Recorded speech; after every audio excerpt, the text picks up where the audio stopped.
Hey guys, it's Ruby bringing you guys another Percy Jackson video. I love doing these. These are the times where I get to relax and kind of just talk, and it's very easy to do. It's very chill, and it's something that I look forward to because I just love Percy Jackson. And one day, I'll talk even more about it other than just the characters, but I feel like the characters are the best way to start talking about Percy Jackson because they're the biggest part of the series, and there certainly would be no series without all of the iconic characters. And so previously we have done Annabeth and Rachel, and now I think it's appropriate to do Luke. And before you're wondering, I am saving certain characters for a later date. I want to do all of the kind of like Annabeth was the big one that I really just wanted to do because I love her. But I want to cover kind of the characters that people don't really talk about, characters that may have not been given the credit they deserve, characters that may not exactly be loved by the fandom. I just want to talk about all of them. And so there are some characters, like Percy, for example, that I'm not going to talk about for a little bit because I want to really grow this series as talking about just how different characters were important to this series. And there's definitely a large list of important characters that don't get the credit they deserve. And I think one of the most important characters of the entire series is definitely Luke Castellan. So let's talk about Luke Castellan. And if you like this video, definitely hit that like button, subscribe for more like this, and comment down below what other videos you want to see that is Percy Jackson related. Now, this channel in general, I should tell you, is not just Percy Jackson. This channel is really just everything that I love to do under one channel. So, I do gaming, I've done reactions before, I've done a lot of different things on this channel, and there's not really one thing that I do. I do stream. Right now I'm on a little bit of a break from streaming because I'm finishing up with my degree. But, this is just fun. I think this is fun. And the reason why we're doing this is because there is the Disney Plus Percy Jackson series that is coming up, and I feel like now is the perfect time to talk all about Percy Jackson. Now is the time to do so. And I think that it's amazing that people are going to be introduced to Percy Jackson, the real Percy Jackson, and not the unspoken movies that we don't talk about. One day, maybe I'll talk about the movies, but not today is not that day. But, okay, let's talk about Luke Castellan. Because I think that Luke is seen kind of incorrectly by the fandom. And even those who still acknowledge him as a hero. Because I think what's interesting is how big of a role Luke plays. And I think the best way to describe Luke within the series is that he is the tragic hero. He is the tragic hero. And I think that's something that people don't necessarily realize because they're not necessarily familiar with Greek mythology and the tales that are associated with the Greek myths, like the Odyssey, like Jason and the Argonauts. There's a whole bunch of heroes, and the most iconic type of hero in Greek myths is the tragic hero. And at first you might think, well, isn't that Percy? No, Percy actually lives up to his namesake, and Percy is not really a tragic hero. But if we're talking about tragic heroes, let's define what a tragic hero means. So, according to the dictionary, a tragic hero is a great or virtuous character in a dramatic tragedy who is destined for downfall, suffering, or defeat. Now, think about that definition. Now, that's a very simple definition, okay? That's the simplified version, and it's not even talking about, like, the Greek myths version, which is much more complicated. But the key is that they are a great and virtuous character who are destined to fail, destined to suffer. Now, they don't necessarily have to die, but they do have to suffer. And Luke is definitely the perfect character who suffers the greatest and is destined to die from the start. Okay, let's get something straight. Luke is a hero, but he's a Greek hero. And people, I think when they see the word hero, I think they think of Superman, Batman, Iron Man, people that are lawful good, shall we say. If we were to describe them, we would describe them as lawful good. So they are people who abide by the law and do good, and they're the hero of the day. But when we talk about hero, when we talk about a Greek hero, it's a little bit different. A Greek hero isn't necessarily someone who is supposed to be admired, or someone who is supposed to be the best of them all. A Greek hero is just simply someone who is just mortal and goes on a quest, and usually, maybe they save the day, but that doesn't necessarily mean that they do. I think when we think of hero, we think of automatically being good. And that's not really what it is, at least not in the Greek sense. When we look at mythologies, right? And we know that Rick Riordan is obviously very diverse within the mythologies. He knows his mythologies very well. He knows the Greek myths. He knows the Roman. And so when we take the author into consideration as well, that's also something that's very important. Because when the prophecy says hero, I don't think it means hero in the way that we think it does, right? Because we're talking about a story intertwined with Greek mythology. And if we look at the actual phrasing, let's actually read the prophecy for a second, right? A half-blood of the eldest gods shall reach 16 against all odds, and see the world in endless sleep. The hero's soul cursed blade shall reap. A single choice shall end his days, Olympus to preserve or raise. Now, it's also important to note when the prophecy was made and who it was by, right? It was by the Oracle of Delphi, and it was made somewhere in the 1800s. But that was when hero had a very different meaning. There was no Superman in the 1800s. There was no, Thor. Well, not that Thor, anyways, in the 1800s.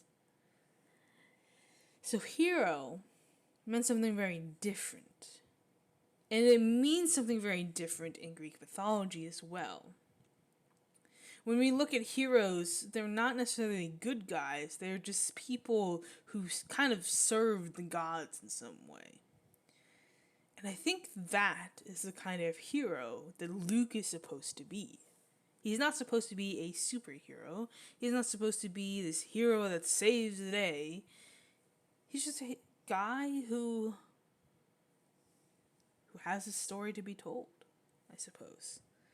He very much is like kind of the Jason, or kind of like, I guess Heracles in a way. Although Heracles isn't really a tragic hero, he's, Heracles.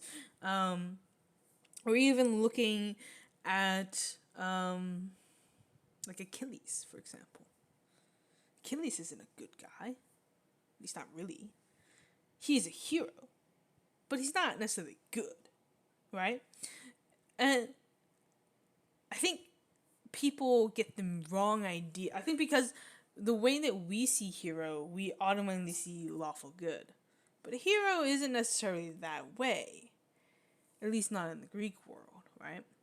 And because we're looking at it in the Greek standpoint, we have to think of it like a Greek. Where Greek heroes are very different from American heroes.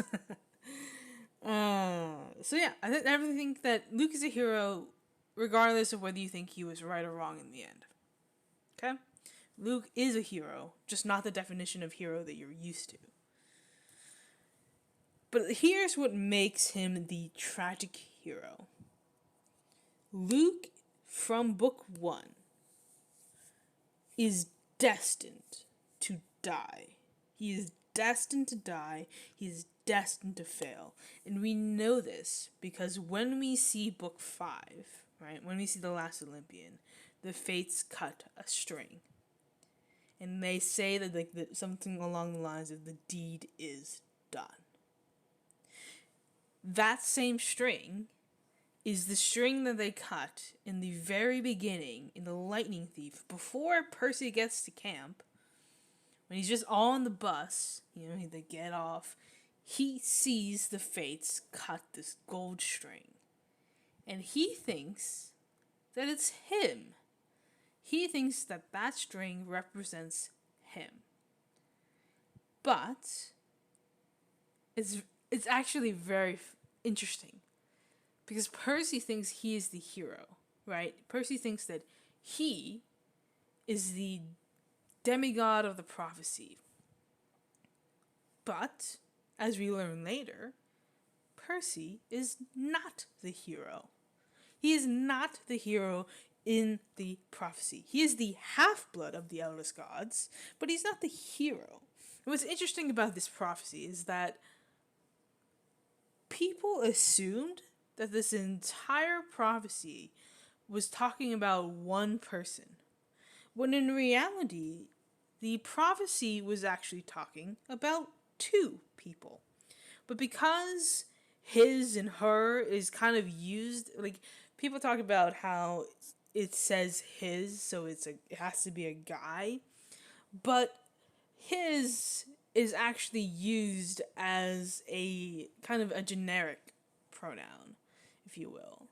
So it's not necessarily it's kind of like how man is used to refer to man and woman. Man, his, he, those evolved over time to mean more like men, but they are still used to refer to the general, public, right? So when it says his, it's not necessarily saying like his as in like he, him, like male. It's more so saying like it's saying that it's like this singular person, right? So regardless of whether, that's why Thalia, right, was still able to be the prophet, the child of the prophecy, because it was like his isn't really referring to a boy. Okay. Anyways, but what's interesting is that it's automatically assumed that the prophecy refers to only one person. Because of the singular pronoun, I think they thought, oh, this entire prophecy is only about one person. But if you look at the actual sentences of the prophecy, a half-blood of the eldest gods shall reach 16 against all odds. See the world in endless sleep. That's all referring to person A, right? That's referring to person A. The hero establishes a new subject. we are introduced to a new subject. We don't know if it's the same person or not, but it introduces a new subject. So it introduces possibly person B, right? The hero's soul, cursed blade shall reap. A single choice shall end his days. His referring to person B, because his is connected to hero, right? The subject is hero. The pronoun is his. His refers to hero. It does not refer to a half-blood. And now that is something where it's very clever. It's very cleverly put together. And all of these prophecies are honestly like really well put together, because they truly do have multiple meanings, and they truly do have more than one interpretation. When you look at the fine print and you know how the books end, you can see that it's referring to two different people. But when they looked at the prophecy, they thought it was talking about one, which is interesting. Anyways, so Luke is destined to die from book 1. And it's so fascinating how it's set up. Because in book 1, we have yet to meet Luke. We don't know who Luke is when Percy sees the fates cut the string. We're introduced to Luke slowly, and then he's automatically made the traitor when he betrays Percy. So Luke becomes the villain, right? And we automatically kind of dismiss him as a villain. But the more that we read the books as we go on this adventure, we see kind of a shift happen. Well, actually, we learn about Luke through his friends. We learn about Luke through Grover, through Annabeth, and through Thalia. And now, the most important person within that story is Annabeth, because Annabeth, is the closest to Luke, basically, obviously. And so she has this idea that the Luke can be saved. She's actually one of the only ones that believes that Luke can be saved. Well, Percy kind of believes that, but also not really. And so it's just so interestingly put together. It's quite interesting. The way that people, I think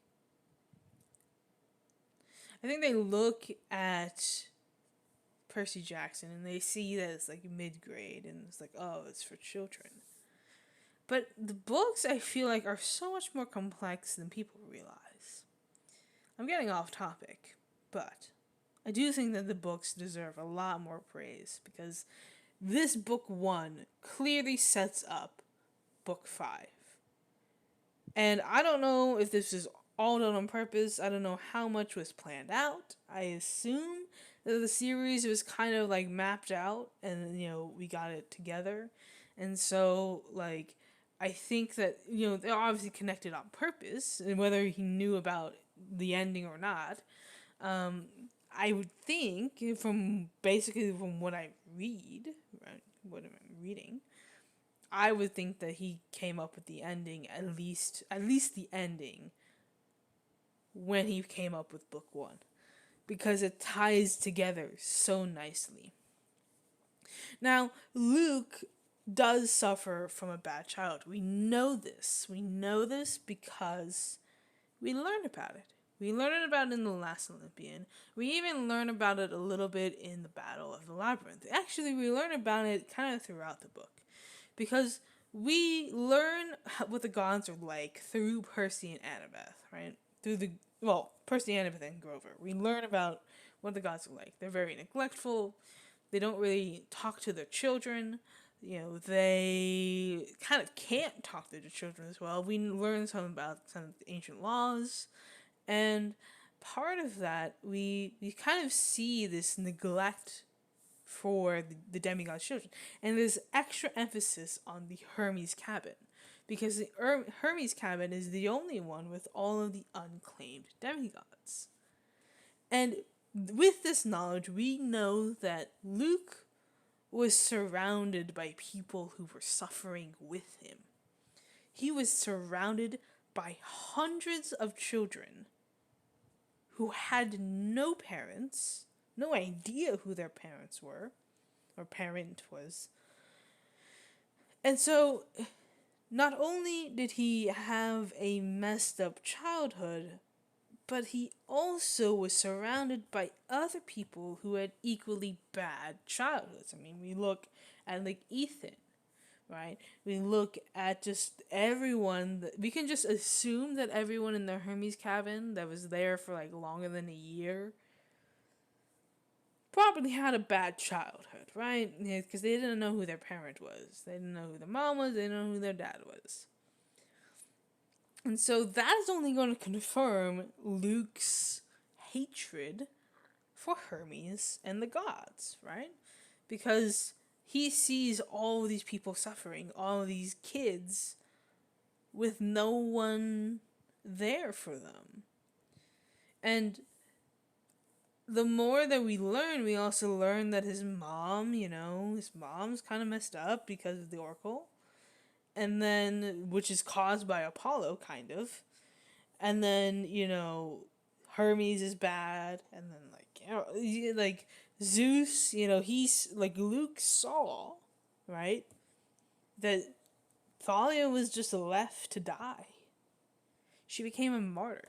And Luke didn't even know that Thalia was going to be, returning at the time, right? So he thought that she died, that Zeus just let Thalia die. And then he also sees, like, Annabeth, and Athena is not there for Annabeth, and he even sees Percy. And Poseidon isn't really there for Percy either. None of the gods are. So all of this builds up Luke's character throughout the books. And also, Luke, with everything that he says, he isn't wrong, exactly. He has the wrong approach, maybe. But he isn't wrong in the sense that the gods should be paying more attention to their kids, because, I mean, it's their kids, right? So, in a sense, a lot of Luke's points are pretty sound. And Percy actually agrees with this to some degree, and that's why he comes up with kind of the deal that they make at the end of The Last Olympian, is that they agree that none of this should have happened to begin with. And the more that we think about how, the more that we put ourselves in Luke's shoes, I think the more we can see why he chose the path that he chose. He knew that the gods were messed up, so he decided, you know what, screw the gods, I'm going to go on my own path, and through that own path, he came across Chronos. Now, Chronos is the Titan Lord, okay? I think it's fair to say that Chronos, of all people, is going to be able to manipulate Luke a lot, right? And that's exactly what happened. Luke is a victim of manipulation because Chronos manipulated him. It's so clear because it's like Luke was down bad, right? And he hated the gods. And through the encounter with Chronos, then he would see that there's this kind of better light. That like this guy, this Titan, is promising me a better future, a better world, a better home to live in. And because Luke has already suffered so much, he doesn't really have anything else to lose. So he gives into that manipulation. He sees, you know what, this can't get any worse. Let's try it out. And so he tries it out. And it's just so fascinating. Luke is such a fascinating character. He truly is. Because Percy could have actually become Luke at some point. And in a sense, Percy in some instances, almost does become Luke. But the difference really is that Percy's fatal flaw is loyalty. So Percy's loyalty has him already siding with the gods and not leaving their sides. Now Percy is seen to have doubts as well. There are moments in the books where Percy doesn't agree with his father, where he doesn't understand why Poseidon won't pay him any attention. And so, in a way, it's understandable because the gods were never good at talking to humans. I mean, look at what Prometheus, right? As soon as Prometheus talks to a human being, he gets, kind of... I mean, he did more than talk, but he gets, chained to a rock, and, you know the story. So, it's just... I definitely think that Luke suffered a lot in this story, and I think Luke deserves to be seen as a much more important character, much more better character. I mean,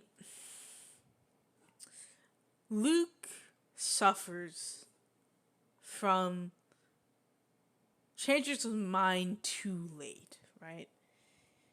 We know this because, at some point, Luke decides to just cross over, to let Chronos kind of possess his body, right? But up until that point, there are many things that Luke wasn't willing to do, right? Luke didn't actually want the people around him to suffer. But he kind of saw it as, he has to do these things in order for demigods to be better, be treated better. And what's interesting is that Luke is kind of right. Because the gods don't do anything until it's already too late. Until the very end, really. And I think it's something to be thought about. It is so interesting that the series emphasizes Percy, of course. But Luke is such an interesting character that, to some degree, he's probably actually more important than Percy. I mean, Percy is obviously important for his own right. But without Luke, this could have gotten a whole lot worse, right? I don't know. It just goes to show how well planned out the Percy Jackson series were. Because, we're looking at books about Greek mythology, telling a story that is basically Greek mythology of its own. It tells a tale of the tragic hero, and it does it well. And I would argue there are multiple tragic heroes within Percy Jackson. But Luke is definitely, the big tragic hero. He is the tragic hero. Annabeth suffers, yes. But Luke was destined to die from the very beginning. If anyone is a tragic hero, it's Luke. So I guess the question is Luke really a hero in the end? And the answer is yes, he is. He's a tragic hero. Yep, he's a tragic hero. That is the answer. If you like this video, definitely leave a like, subscribe for more like this, and comment down below what you think. Do you think Luke is a hero? If not, why not? Why is Luke not a hero? And do keep in mind, when we say hero, we really mean a Greek hero. We're not talking about Superman or Batman or Iron Man or any of that. We're talking about hero in the Greek mindset. Anyways, I hope you guys enjoyed, and I'll see you guys next time. Bye.